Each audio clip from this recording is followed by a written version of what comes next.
Good evening, ako si Ichan, factory worker dito sa Taiwan. Isang pangit na panahon. Ito nga pala yung gabi na napakalakas ng ulan. Dito sa amin pumunta ang bagyo. Nanggaling sa Pilipinas na bagyo.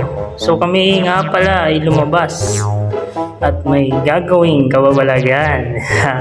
Yun, kikita nyo nga naman guys. Napakalakas ng ulan, bahang-baha na dito sa aming labas ng dormitory. Yan ang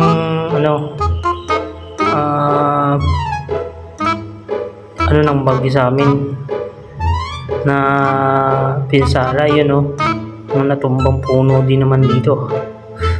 Napakalakas nga pala yan. Kaya nga pala kami lumabas titingin kami ng isda sa ilog. May mga tilapia, so makikita nyo nga yung isang kasama ko may dalang lambat. Yan, napakaraming tilapia daw dun, sabi-sabi. Iwan ko lang makikita natin at malalaman. Ayun napakalakas ng ulan. Yung mga OFW dito, ito makikita nyo, grabe, napakalakas ng ulan. Ang bagyong Karina dito pumunta sa Taiwan, pagkatapos sa Pilipinas dito naman sa amin. So ayan, titingin kami dito. Diyan nga bumulagta sa amin ang napakataas na tubig. So ayan guys, wala tayong mahuling isda dyan, sobrang lakas ng baha, napakataas ng tubig. Kita mo yan, wala na, finish na. Punta kami dito sa kabila, titingnan namin kung medyo mababaw. Talaga namang tuloy-tuloy yung ulan dito, almost 1 week. Hindi na maintindihan ng panahon, may hangin din. Kaya yan, tingin ko dito sa kabila, ay napakataas talaga.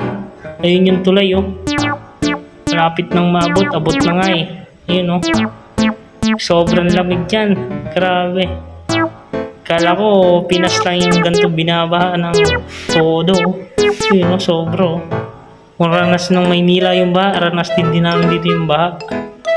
Napakataas ng tubig. So ayan guys, sawi tayo sa pangingisda. Sayang ang lambat.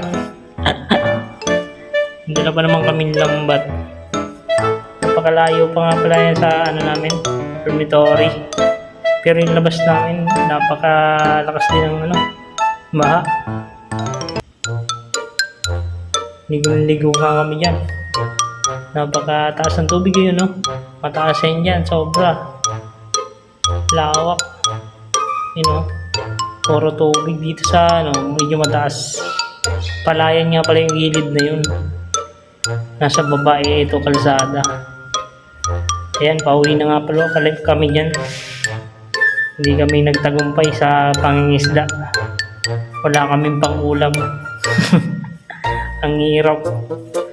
So ayan, dormitory namin. Malapit na kami. Ito yung napinsala ng bagyo sa amin dito sa Taiwan. Grabe.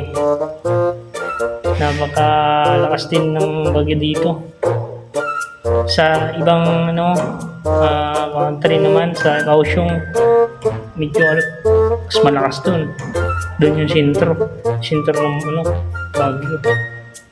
So dito na ako sa dormitory. So hanggang dito na lang ako guys. Pa-like and share na lang po, pa-follow na rin po. Maraming salamat, hanggang sa muli.